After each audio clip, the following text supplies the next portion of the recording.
What is up, everybody? It's the Inhuman one here, and today I'm going to show you how and where to find Patches the Untethered in Elden Ring. He is located in Murkwater Cave, which can be found at the northernmost tip of Lake Agil. Here's a kind of pathway you can take from the starting place, and if you go all the way north of the Lake Agil in that little small ravine area, you can find a cave. It'll be right where you get invaded by Nereus, the assassin. Once you make your way inside the cave, you will notice that there will be several enemies that are a little bit tougher than the ones you've seen out in the wild at this point. You can grab some cave moss, and if you'd like, activate the summoning pool. Now be careful, because once you get into this open area, there will actually be some bells in a trap that can alert the other enemies in the nearby cave. So what you want to do is focus on avoiding those bells and destroy the two enemies that are right here. And then you'll notice that there are going to be two pathways that open up. One that's directly straight across from where you entered, and then one path to your right. We're going to go ahead and enter this pathway straight ahead, destroy the other enemies that are here. Now do be careful, because they can poison you. Now poison at this level, even early on, isn't really going to be too big of a threat, because the tick damage is just pretty insignificant, so don't worry about it too much. After you grab some cave moss and defeat a handful more enemies, there will be a chest, so you can loot its contents. Now these enemies gave me some trouble. Guard countering and using a shield that gives you a 100% physical damage reduction is always recommended if you have it. So I tend to use guard counters pretty often and get critical hits in when I can. Now after we dispatch these enemies, we're going to go ahead and open up the chest, and you'll find wondrous 5 mushrooms. But don't fret, because mushrooms aren't actually nearly as useless as you may think. They can be used as an ingredient needed to craft fire pots. So nothing to really, nothing to really worry about there. Mushrooms are still, relatively useful ingredients, if you will. Now, once you go into the other cave, which was the pathway immediately to the right, if you're entering the cave for the first time, there'll be a boss mist. And if you traverse the mist, you'll see that there's not really a boss there, and no health bar with a name appears on the screen like normal.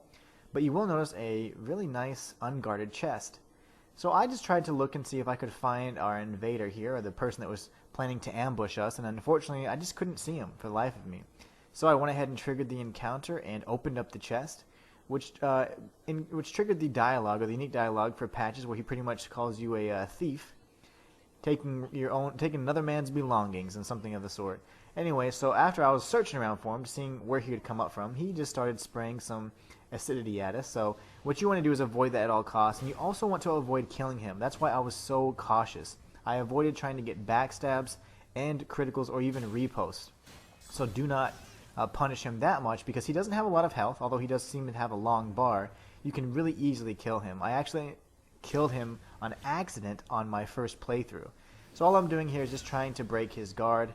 And so I happen to have the Cypher, I think it's called the Cypher Pata, which is a faith-based weapon. And it has a special unique skill that you can break through the guard. So anyways, after you take him down to about 50% health, he will cower and ask for mercy. If you actually stop attacking him, you will be awarded with a unique gesture called the Grovel for Mercy. You can only obtain this if you spare his life. If you do not, he will actually die, and you will not be able to obtain that gesture in that playthrough.